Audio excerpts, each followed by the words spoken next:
Welcome to Seven Figures and Beyond with your host, Greg Shuey, your e-commerce marketing expert. Hey everyone, welcome to episode 12 of the Seven Figures and Beyond podcast. Today we're going to be talking about e-commerce SEO. We have not covered this topic yet on the podcast, so it's very timely given the most recent algorithm update that hit last week. In terms of SEO in general, I mean, a lot of the brands that I talk with on a regular basis, they don't believe in it. Like, they're heavily focused on Meta, they're heavily focused on different paid platforms, and some of the words that I've heard to describe SEO are it's a scam, it's a waste of money, it's snake oil, but that really couldn't be further from the truth. I mean, personally, myself, I've built several brands just using SEO and content. One of my most recent brands, to give you a little bit of context, after I launched that brand, it was about 4 or 5 years ago. I worked in the evenings for just 2 to 3 hours a week, and I scaled it to 7 figures in just a few years. And, because of that, I believe that SEO is one of the most powerful digital marketing strategies out there. I just think it is misunderstood. And so we're going to shed some light on that today.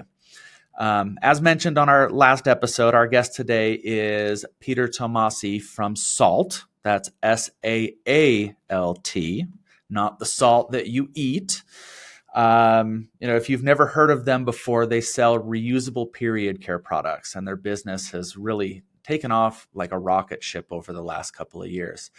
And as I mentioned, our topic is e-commerce SEO. And because I'm an SEO guy at heart, I mean, I've done it for about 20 years now. I've seen it all, from the days of throwing up a website to keyword stuffing to hiding text on a page, article spinning, mass link submissions, etc. And it's been a really, really wild ride. So it's going to be an awesome discussion. I'm super excited. So before we dive in, Peter, would you just take a couple of minutes and introduce yourself to our listeners and share a little bit about your personal story and how you've gotten to where you are today?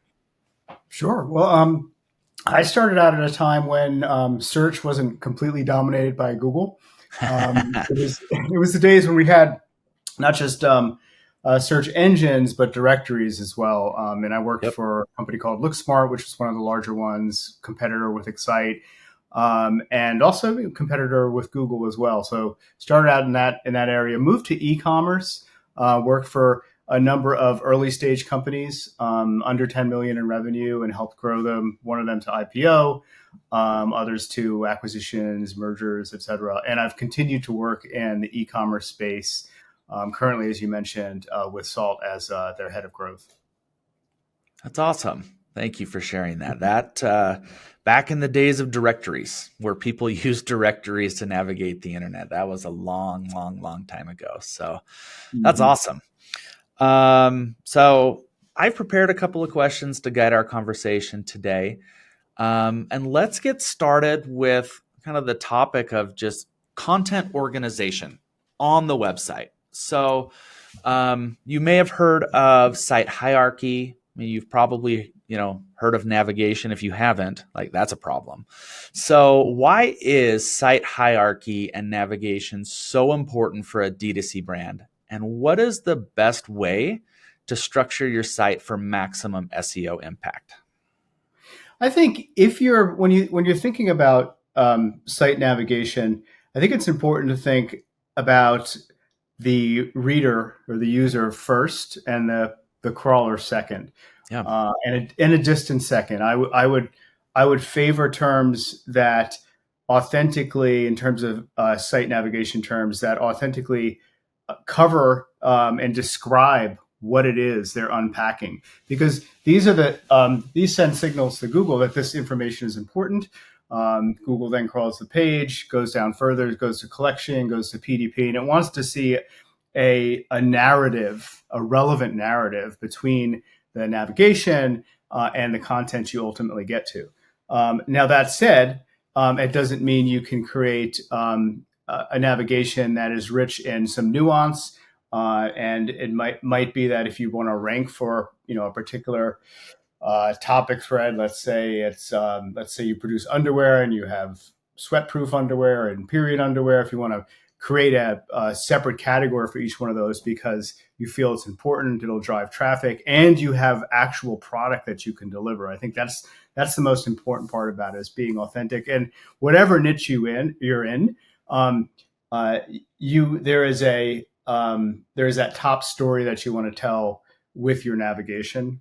Venturing outside of that, you may still get into the top 25, et cetera, but you're not going to get into that top 10 space, which is ultimately going to drive material traffic for you. Yeah, I love that. I think one of the rules that we try to live by here at Stride when we're working with our clients is that any page on your website, in our opinion, needs to be, what's the word I'm looking for? The word's not accessible, but you need to be able to get to it within 3 or 4 clicks. Like that's why site hierarchy and navigation are so important from a user experience perspective, because you want to make it incredibly easy for those individuals to be able to get to the content that is most relevant to them. And by doing so, it's going to help you be able to rank better. It's going to help provide a better user experience. And at the end of the day, it's going to help with your conversion rates as well. If a user's, confused and they can't get to where they want to go, conversion rates typically drop.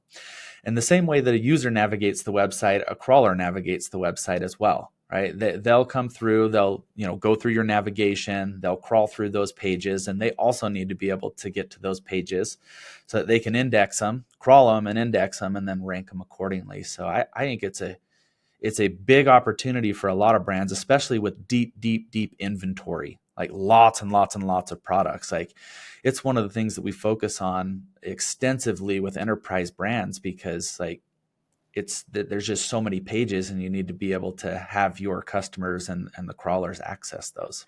Yeah. And one of the things I would start looking at, even before you think about the SEO relevance of navigation, is look at things like, Hotjar. How are people behaving on site? Yep. Look at the site search report, which nobody seems to look at, but it actually tells you quite a bit. And if you no see one it, talks about it anymore. Yeah. If you see it, and it's really easy to access if you use Shopify or whatever. Look at what they're typing in, and then what I'll typically do periodically is build a table of, well, what are the top searches, and how are we delivering on? Are we actually delivering on those searches? And then question, why is everyone searching on that? It might be the answer might be, oh, because it's popular, which is great, but the answer may be that they're searching on it because they can't find it in your navigation. So that's a great way to build a relevant navigation, is to really dig into that site search. Often there's not a lot of volume in the site search, depending on how much traffic you get, which may speak to the fact that your navigation is working. But I do think starting with those sort of exercises, you're starting with the user and then build out from there. I love that. How often do you get into those site search reports? I probably quarterly. Nice. And what I always recommend is, if you see a significant change, if the number 1, 2, and 3 change significantly, try to figure out why.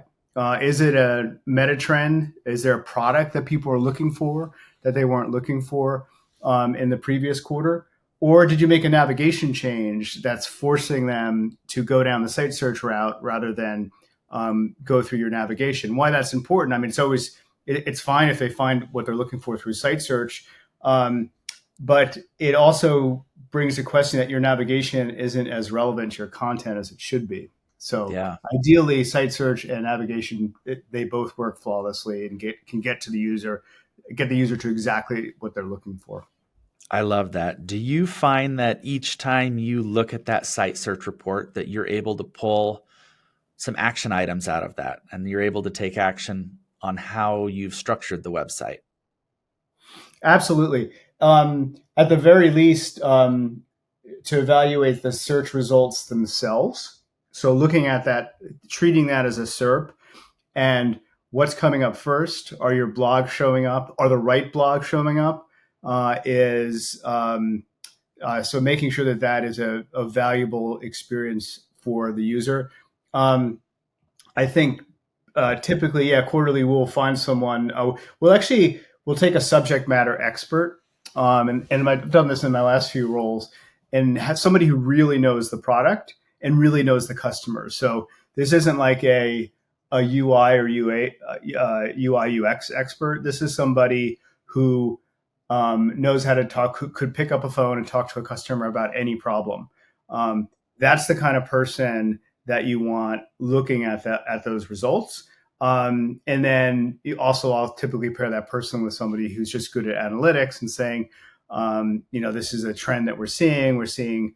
And it can be a little bit tricky because the sites are, people can, they typically will track plurals differently than singular, and you'll have parts of words, etc. You might have some totally irrelevant searches. So building some stats in a simple spreadsheet and pivot table around those results can be important. That's awesome. Thank you for bringing that up and sharing that. Like I mentioned, hardly anyone talks about that anymore, and it's a critical piece. So definitely appreciate that. Mm-hmm. So for my next question, we're going to talk a little bit about product pages and category pages, because they're typically going to be the pages that drive the most search traffic for a business. So can you help us understand the difference between category and product pages and how they are optimized for SEO? And then if there's any nuances of each? Sure. Collection pages or category pages, and Shopify, we typically call them collection pages because that's how Shopify structures the URLs.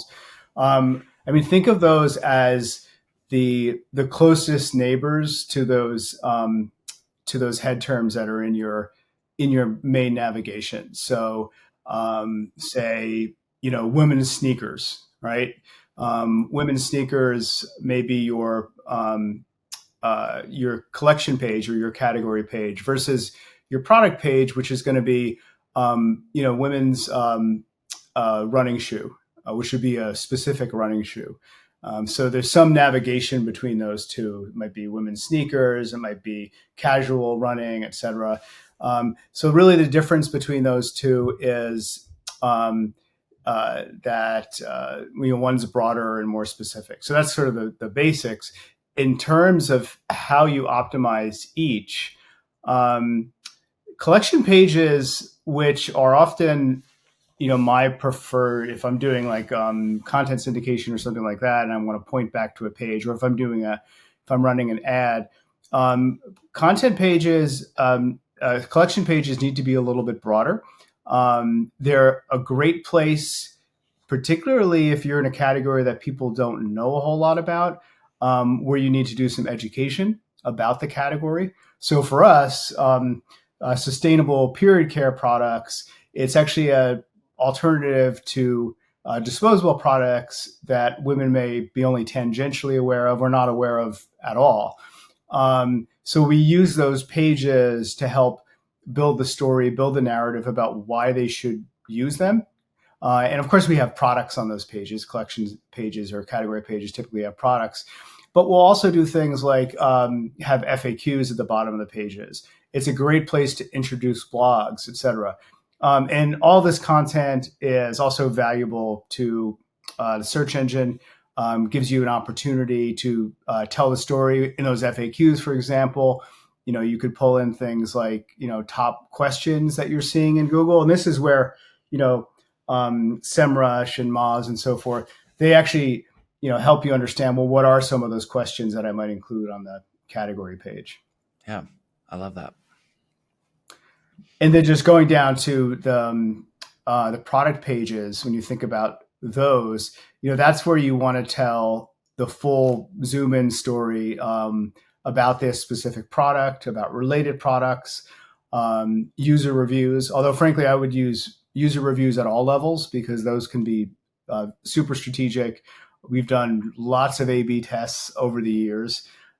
In my role, looking at what's important on a product category page and a product detail page, and user reviews almost always comes out positive, net positive.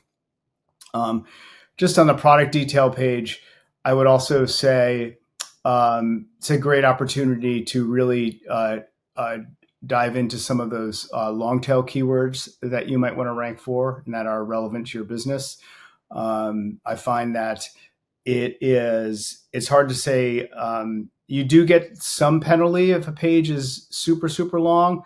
But that's I would err on the side of telling the full story. So if you have to go into a lot of detail about a product, and for us, you can imagine our product require, you're interacting with your own body. There's a lot to say there. There are a lot of FAQs that people have. And I wouldn't hesitate to spell all that out on the page. Got it. I think probably 9 out of 10 times when I review a new prospect's website that comes in, those are two of the biggest areas of opportunity, the category and the product page. I mean, most Shopify sites that you look at, when you go to a collections category page, it's just products. It's the top 15 products, and then there's a page 2 and a page 3. There's no content on the page. There are no reviews on the page. There's no FAQs on the page. And when you can almost turn that into a landing page versus a collection of products, that's when the real magic starts to happen. And I especially love that you add in those FAQs. Like, you can go over to Google and look at the people also ask questions for a particular search query, and you can put those in, you can structure them and build the responses to those where you start getting pulled into those people also ask boxes, and to be able to take kind of advantage of that SERP feature. And then the same thing with product pages, right? When I analyze those as well, you've got images, you've got product name, maybe you've got reviews, and you have maybe a paragraph of content on those pages. Yep. A lot of sites I look at don't even have customer reviews. It's crazy sometimes, like just how little thought goes in to these two specific pages that can impact user experience and impact your conversion rates. It's nuts. Mm-hmm. Yeah, absolutely. Cool. All right. So after you go in, after you optimize the site, after you really get your category and product pages dialed in from a keyword perspective and a content perspective, kind of the next strategy to build trust and credibility for your website is link building. And this may or may not be something that you've heard of as a brand owner or a brand marketer. And, link building can be tricky for e-commerce websites. One of the strategies that works well for a lot of the brands that we work with is to syndicate content.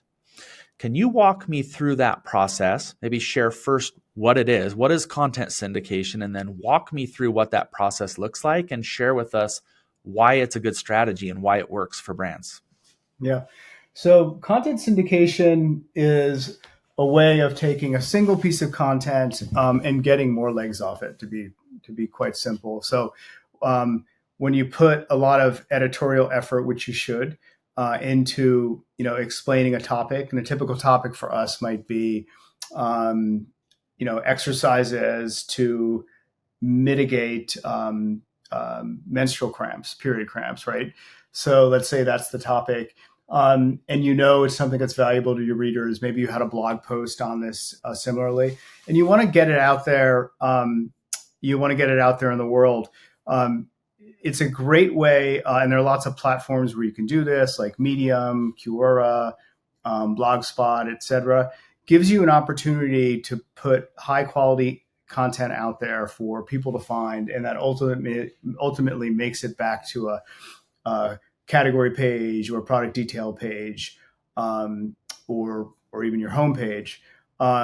It's also a great way, if you don't have a large, say, PR team, et cetera, or a team that's, getting you, guest posts, et cetera. It's a way of, it's very scalable.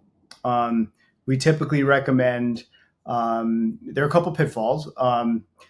We typically recommend, if you're going to dupe the same piece of content, that you say where it was originally posted, so that Google has some reference. Hey, we know that this is not the only version of this piece of content out there. You can also use do not follow tags for various instances of those. So you have one that is a follow and the other are do not follows. So there are ways to structure it so that you don't get dinged from Google. I would say another best practice is, look at the site where you're placing the syndicated content. Is it a site that's relevant to you?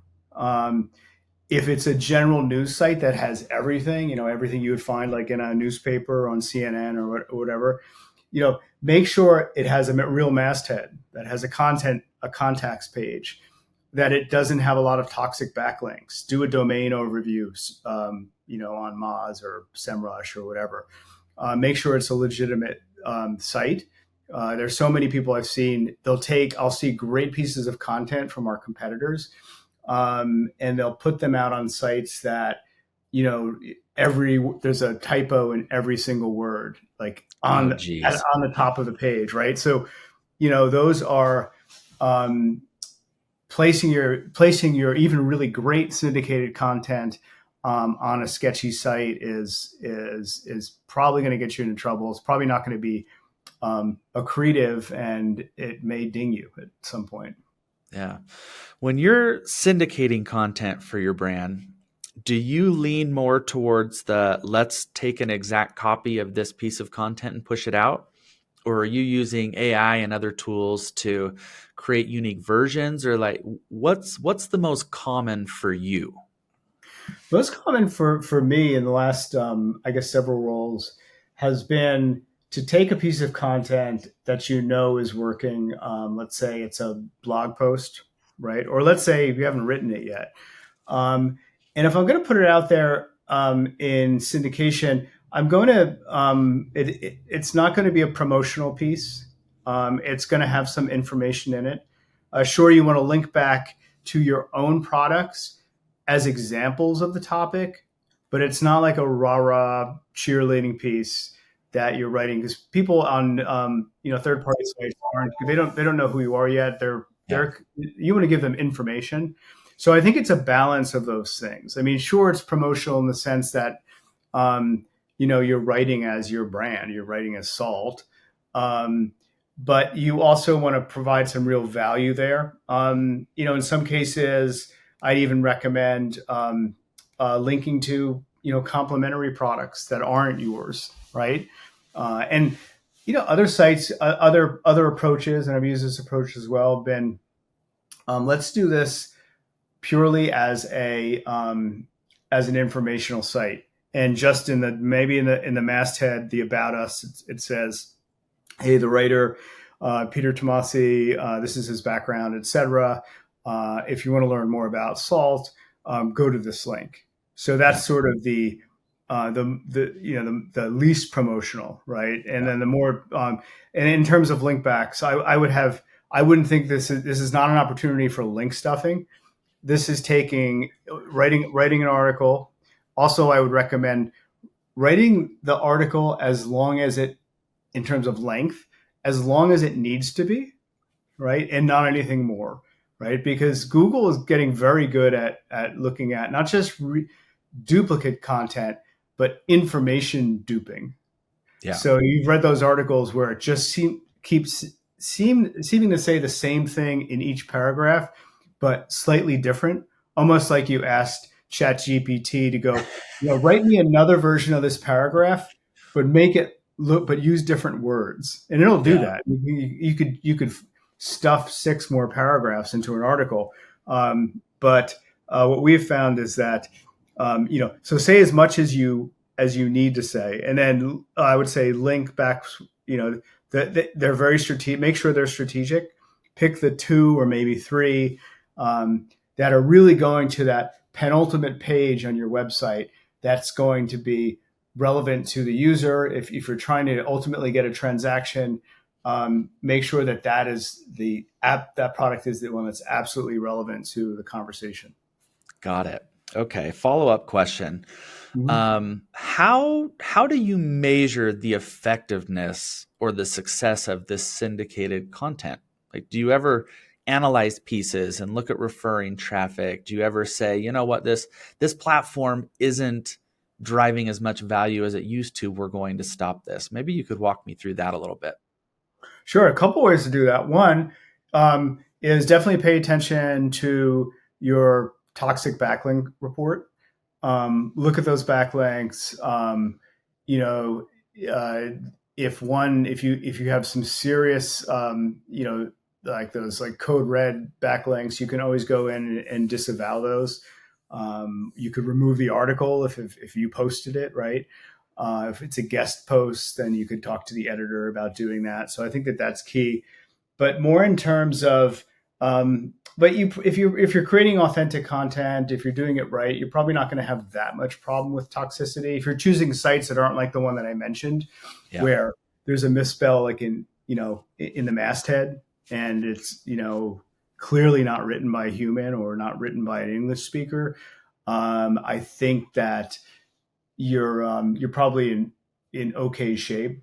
What I look for is I'll typically, for any group of keywords that I'm trying to rank for, and typically I would cluster them in terms of topics. So let's say you're a sneaker brand, you might want to do a bunch of keywords around running shoes, right?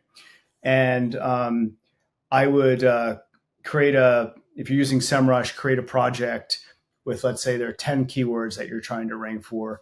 And then look at those, obviously track the rank of those keywords based each weekly, or I would track them weekly, keeping in mind that it can wildly fluctuate. So track how you're ranking for those, and then look at, what are the backlinks that are causing those to grow. It'll give you a sense of what's working and what's not working. And then look at it over time. I would say that you can get a spike from certain backlinks, but then it can completely dissipate. So which ones are sort of accretive over time and are building your rank? So I think that's certainly one way to track it. And you can also just track total visibility. I think are two really key metrics in like a SEMrush or a Moz, which are visibility and traffic. And you'll see that grow. And one of the values of clustering keywords is if they're similar keywords, like let's say running shoe and distance footwear. Let's say those are two ones that you're looking for. They're related, and they're probably going to be mentioned in the same article. So there's a value in clustering those together and looking those as individual projects. In fact, if you have enough personnel, I would even think about having teams on each one of those projects. Interesting. And have them a little friendly competition, which is like who can take this cluster and build them and use different techniques to do that. And there's lots of stuff you're doing on page as well at the same time, which is just as important, if not more. That's cool. What about repurposing? Do you ever take a piece of content and say, this would do really well as a video, and create a video out of it? Have you ever done that throughout your career? Yeah, absolutely. And other people have seen the value of this as well. In fact, you see some services which will create a blog post based on a video and vice versa. I don't know how the quality of these is, but I've noticed those services ballooning. I'm getting pitched for them constantly. Yep. I think video, because Google is a franchise that owns both YouTube and Google search, embedding video on a post is extremely valuable. It actually gets you potentially rank for two different search engines. One is YouTube itself, so YouTube organic, as well as web. And there are some very simple, you can look up, best practices for embedding videos from YouTube. And there are some specific things that you'll want to do there. How you title it is really important, and then the description in the YouTube video itself.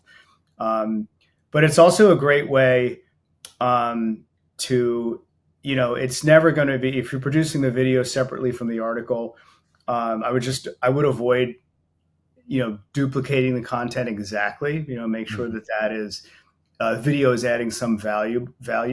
It's really the same best practice I mentioned before about duplicating that one paragraph, saying the exact same thing over and over with, but semantically different, or we're using different diction, different language. It's the same rule would apply to video as well, in my mind. Cool. Awesome. Awesome. Thanks for sharing. Mhm. Before we wrap up, I think I would just ask, like, what other SEO tactics are you and your team leveraging right now, or things that you're seeing other brands do that we shouldn't forget about or that we should take note of? Yeah. I think one of the really key things that I'm seeing is the I mentioned the use of FAQs before. I think that those are extremely valuable as long as they're relevant to the user. I think building out, anywhere from 3 to 7 quick FAQs at the bottom of a product page and varying which ones you're using for each page based on what you know about the user. So think about the questions that you're getting from users about each specific product and really treat those as a highly valuable content. Even though they're at the bottom of the page, they're still super relevant. I think that's super valuable. I think another thing to look at is look at what's causing. One of the most insightful things is do a search rank report for your competition, and see what's causing. See if you can determine what's causing their rank. Think about how, and often you'll get some ideas there, but you'll also see opportunities of how you can do it better. Yeah. And you'll see things like, oh, they've got great content, but the sites that they're posting on are super sketchy, or they're doing they're doing some stuff which is they might be paying for backlinks, and you can always tell if somebody's paying for a backlink. You'll be reading this article about just some subject that has absolutely, I don't know, organic food, has nothing to do with like your category, but you notice that there's a link in the middle of there that mentions on offhand mentions women's underwear, Right. and it has no context, etc., but is driving a ton of traffic to their site. And so look at some of those practices. I think are really key. I think that the tools at our disposal now. I mean, look, we're at the point with like SEMrush where you can create a report for, and say, an editorial or content person, and really give them a roadmap of the things that they should look for, both that they might improve, both on-site, title tags, etc. And it really gives you that, action plan in terms of on-site tweaking. No, I love that. I guess one last question, because I know we've touched on this twice. So Yeah. frequently asked questions. Like, how do you mine those? Like, where do you get those from? Are you in your customer support system? Are you talking to customer service reps? Like, how are you compiling those? Yeah, great question. So one of them is certainly the actual questions that you're getting in from customers. We track FAQs by the category, by the product type, et cetera. So you've got that data set. I would also do, periodically, I would do more in-depth conversations with customers, so interviews, et cetera, to really understand why they're asking those questions. So your Gorgeous or your Zendesk or whatever you're using for customer service, that's going to give you the frequently asked questions. But there's another level there, which is do you really understand why they're asking the question? And you don't necessarily know that just from the email or unless you ask them. So I think that's important. And then I would layer on top of that, if you're using Ahrefs or SEMrush or Moz or one of those tools, or just Search Console, what are the actual questions that are bringing them to the site to begin with, right? I think that's super important, is understanding how you can, how are they formulating those queries, and then what do they look like once they requery on your website? So they're coming in with a really broad question. How are those questions evolving as they hit your customer service team? All of that is part of the narrative. Think of it as, top of funnel, the broad questions that you're going to find in your Search Console or in SEMrush, And then the ones that, the ones that actually appear on the people also ask on the SERP itself. And then the lower funnel, which is what are they asking your customer service team as they get closer and closer to becoming a customer. And if they don't become a customer, those are questions that are valuable as well. Typically we'll periodically use things like, exit surveys. So if somebody's bouncing, you do a bounce survey and said, why did you leave? Did you still have questions? What were those questions, et cetera? So certainly encourage utilizing those as well. I love that. So you're pulling from lots of different data sources. And I think that a lot of brands, they don't want to spend the time to do that. And so they're not able to gather those questions and do those really awesome FAQ sections of their site. So it takes a little bit of work, takes some tools, takes some technology to be able to pull that together. But I think the return on that time and dollars invested is significant. Cool. Well, that's pretty much a wrap, Peter. Thank you so much for taking time out of your busy schedule. Thank you. I enjoyed it. That was a really, really good discussion. I enjoyed that a lot. All right. On our next episode, we are going to be talking with Matson Tolman, the CEO of Evolved Commerce, and we're going to be talking about some of the big issues Amazon sellers are facing in 2024 and how to navigate those. A few of the things that we're going to be talking about are AI usage and selling on Amazon, how to combat escalation in competition, and the rising cost of selling on the platform. It's expensive to sell on Amazon for sure.